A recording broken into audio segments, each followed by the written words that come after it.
Theosis is a process of transformation via the pursuit of God. It is the gradual indwelling of the Holy Spirit, who is the Spirit of truth, occupying any space that is bereft of falsehood. Truth is of the substratum, the media through which divine will is expressed as moving matter. To have one's heart conformed to that absolutely, with no competing constituencies, is to be transformed. The root of what precludes that transformation is not all of the numerous cares themselves, which are just symptoms, but rather the identification with the one for whom there is care, to which all those things relate. All the cares are predicated on the identification with a physical and conceptual person to which they can relate. There's no limit to the number of disturbing things one can attempt to address in the quest for peace. Freedom from that identification comes in recognizing the non-self nature of the subject of these ideas. That recognition destroys all relational thinking that's of emotional consequence. It is a dying unto oneself by faith in acknowledging the scope, sovereignty, and perfection of divine will. In that, there's no room for an idol of self, and in that is discovered the fruit that is unsuccessfully pursued in the quest for objects and experiences. Certain Protestant sects hold to a concept of sanctification.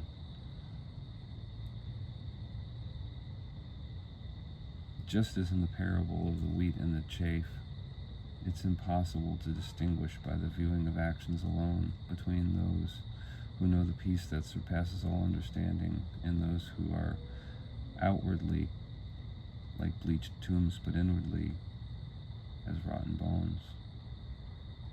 Hell is separation from God, separation from the truth. While embodied, that state of separation is full of cares.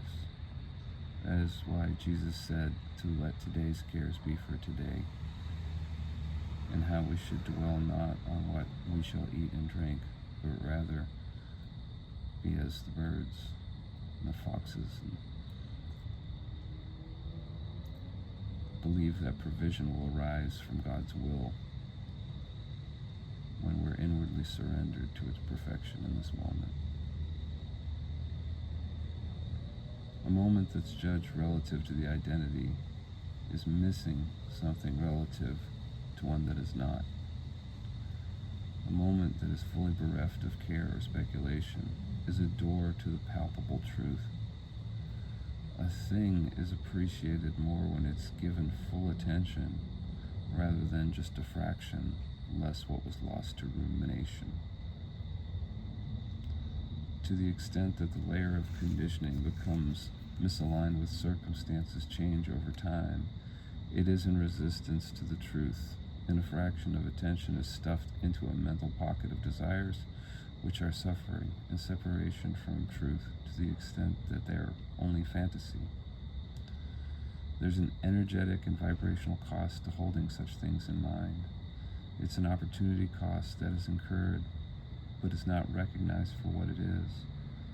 In delusion, it's believed that the inner void can be filled with outside things, but that never holds for any one object of desire. The novelty diminishes, and then the sense of separation resumes. There's no end to the quest to find the alignment in the bending of the world to one's will. The exposure to truth is not arrived at through the correct shape of mind, but rather the absence of any shape at all. In the absence of identification with thought, there is thinking but no mind. It takes a linchpin of belief to organize a mind around a conceptual identity. But without that, thoughts are seen to arise from the causal chain via the mental imprint of experience going back to before the creation of the identity to which they are supposed to relate. There's no merit in being unconsciously identified with form. It precludes the exposure to the absolute non-relative truth. The absence of identification with form does not require a change in lifestyle. The only thing that cannot be as it was before is the suffering.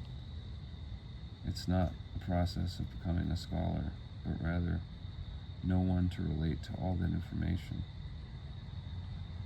That comes from a process of letting go that addresses obsessive, emotionally charged thoughts.